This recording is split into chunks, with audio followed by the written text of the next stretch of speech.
The Berlin Zoo, it's so much more than just a place to see animals. For almost 180 years, it's really been a mirror. It reflects the city's biggest dreams, its absolute darkest moments, and, its amazing ability to come back from anything. This is a story of science, yeah, but also of spectacle and pure survival. So to really get a handle on just how massive this place is, let's start with some numbers. And this first one is a biggie. The Berlin Zoo is actually the most species-rich zoo in the entire world. We're talking about around 1,380 different species. And when you have that many species, well, the number of individual animals is just staggering. Over 20,200 of them call this park home. And it's right in the heart of the city. And this place isn't new, not by a long shot. This is Germany's oldest zoo. It opened its gates way back in 1844. Can you imagine? And its very first animals were a gift from the King of Prussia himself. All right, so here's our game plan. We're going to start with what the zoo is like today, then we'll have to confront its pretty complex past. After that, we'll meet some of its most famous animal superstars, explore the modern habitats, and finally, we'll look at its really important mission to conserve wildlife. Okay, first up, Berlin's iconic animal kingdom. Let's talk about what gives this place its grand reputation. And really, that feeling starts the second you walk up to the entrance, with a piece of history that just perfectly sets the tone. And here it is, the famous Elephant Gate. I mean, just look at it. The story of this gate alone tells you so much. It was built, then totally destroyed in a bombing raid, and then faithfully, piece by piece, rebuilt. It's the perfect symbol of resilience, not just for the zoo, but for all of Berlin. All right, now we need to turn to a much more difficult part of the story. Because, a place this old has seen a lot. And not all of it is good. We're going to look at how this institution navigated some of Germany's absolute darkest chapters. So this timeline really lays it all out, the huge contradictions. I mean, it starts in 1844 with these incredible, enlightened ideals. But then, you see it, by 1878, they're hosting the first human zoo. Then, during the Nazi era, it gets even darker. Jewish board members are forced out, and of course, it was almost completely destroyed by bombing. And believe it or not, those human zoos continued even after the war, with the last one in 1952. So what exactly was a Weltgeshow? Well, the term translates to people's show, but they were really human zoos. For almost 75 years, the zoo put groups of indigenous people on display, often right next to the animal enclosures. We're talking about Inuits from Greenland, Sami people from Finland. It's shocking to think about today, but this practice brought in a ton of money for the zoo. And this is really the heart of that conflict, isn't it? On one hand, you have these incredible, forward-thinking founders who wanted a center for science. But on the other hand, you have the dark reality.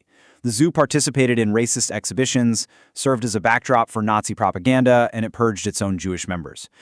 And the war, well, the physical toll was just devastating. Almost total destruction. Think about this. The zoo had over 4,000 animals before the war. By the end of it, after all the bombs and the final Battle of Berlin, only 91 survived. Just 91. But like the city itself, the zoo rose from those ashes. And a lot of its new stories were built around the animals themselves. So let's shift gears and meet some of the icons. The animal superstars who really put the Berlin Zoo on the map globally. Okay, let's start with this number, 68. What is that? Well, that's the estimated age of Fatu, a western lowland gorilla.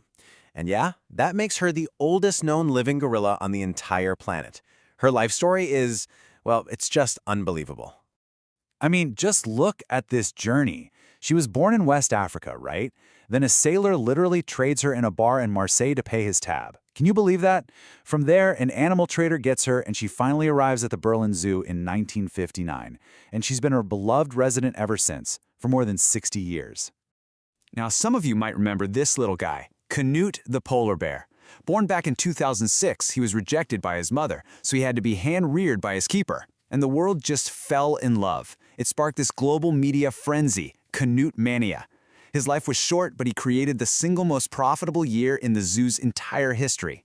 And then, of course, you have the pandas. This is a whole dynasty. It started way back in 1980 with Bao Bao, a diplomatic gift during the Cold War. Fast forward to today, and you have Ming, Ming, and Zhao King, who started a brand new breeding program. And boy, has it been successful. They had Germany's first ever panda twins in 2019. And then they did it again in 2024. They're the only giant pandas in the whole country. So, that brings us to the present day. What's it actually like to visit the zoo right now? Let's take a quick look at some of the modern habitats you can explore. Okay, but first, a quick point that confuses a lot of people. Berlin actually has 2 zoos. It's a legacy of the divided city. The one we've been talking about, Zoo Berlin, is the historic one in the former West. Then there's the Tierpark, founded in 1955 in the former East. It's way bigger, much more sprawling and park-like. One of the absolute highlights at Zoo Berlin is the aquarium. It's basically a zoo within the zoo. It's this beautiful, historic, 3-story building, and it's packed with one of the best aquatic collections in the world. You've got sharks and jellyfish, reptiles, amphibians. They even have insects. It's an incredible place. And back in the main part of the zoo, you've got to check out the modern enclosures. The Empire's Cats is amazing, with these near-natural spaces for lions and tigers. And of course, there's the Panda Garden, this gorgeous, custom-built habitat just for Germany's only pandas. But it's really important to understand that the modern zoo is about so much more than just what visitors see. It has a much deeper purpose now. It's a critical hub for global conservation and scientific research. And they are seriously involved in this work. I mean, they manage the official stud books for rhinos, take part in crucial endangered species programs, and have even helped to reintroduce species back into the wild. Plus, they put their money where their mouth is, funding projects all over the world through their Berlin World Wild program. And this quote from their mission statement really gets to the heart of it all. It says zoos are often the first time kids get to experience the animal kingdom, and that photos are no substitute for experiencing a gigantic elephant in real life. And that's so true, right? It's that real-life, awe-inspiring connection that can spark a passion for conservation that lasts a lifetime. So when you think about it, the journey is just incredible. From a king's private menagerie, to a stage for colonial spectacle, to a bombed-out ruin, and now, a global leader in conservation. The Berlin Zoo has had to reinvent itself over and over again. It makes you wonder, doesn't it? What's the next chapter in its story going to be?